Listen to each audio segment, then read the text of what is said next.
आप देख रहे हैं JVT 47 न्यूज।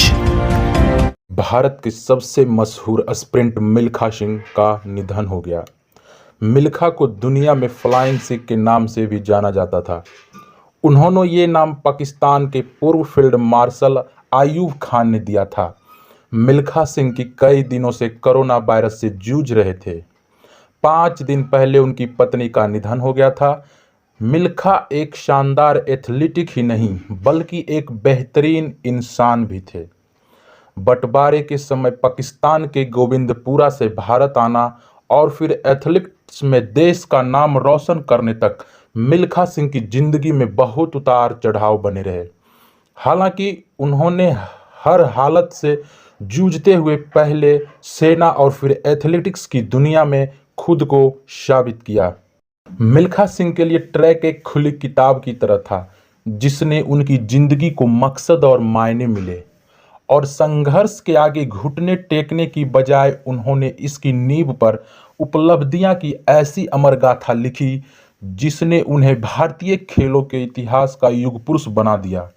अपने कैरियर की सबसे बड़ी रेस में भले ही वह हार गए, लेकिन भारतीय ट्रैक और फील्ड के इतिहास में अपना नाम स्वर्ण अक्षरों में अंकित करा लिया। रोम ओलंपिक 1960 को शायद ही कोई भारतीय खेल प्रेमी भूल सकता है, जब वह 0.1 सेकंड के अंतर से चौथे स्थान पर रहे। मिल्खा ने इससे पहले 1958 ब्रिटिश और राष्ट्रमंडल खेलों में स्वर्ण पदक जीतकर भारत को विश्व एथलेटिक्स के मानचित्र पर पहचान दिलाई। मिल्खा का कोरोना संक्रमण से 1 महीने तक जूझने के बाद चंडीगढ़ में शुक्रवार देर रात निधन हो गया। 91 साल के मिल्खा ने जीवन में इतनी विकट लड़ाइयां जीती थी कि शायद ही कोई और टिक पाता। उन्होंने अस्पताल में भर्ती होने से पहले पीटीआई से आखिरी बातचीत में कहा था, चिंता मत करो, मैं ठीक हूँ। मैं हैरान हूँ कि कोरोना कैसे हो गया। उम्मीद है कि जल्दी ठीक हो जाऊंगा। विभाजन के दौरान उनके माता पिता की हत्या हो गई। वह दिल्ली के शरणार्थी शिविर में छोटे मोटे अपराध करके गुजारा करते थे और जेल भी गए। इसके अलावा सेना में दाखिल होने के 3 प्रयास नाकाम रहे।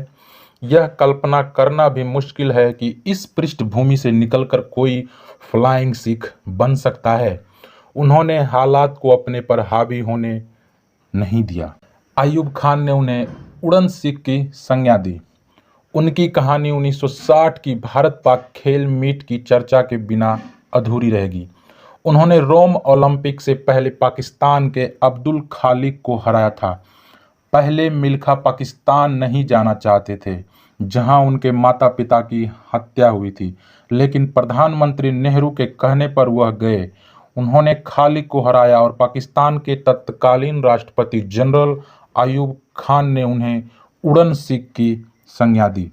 यह हैरानी की बात है कि मिल्खा जैसे महान खिलाड़ी को 2001 में अर्जुन पुरस्कार दिया गया, उन्होंने इसे ठुकरा दिया था। मिल्खा की कहानी सिर्फ पदकों या उपलब्धियों की ही नहीं, बल्कि स्वतंत्र भारत में ट्रैक और फील्ड खेलों का पहला अध्याय लिखने का भी है, जो आने वाली कई पीढ़ियों को प्रेरित करती रहेगी।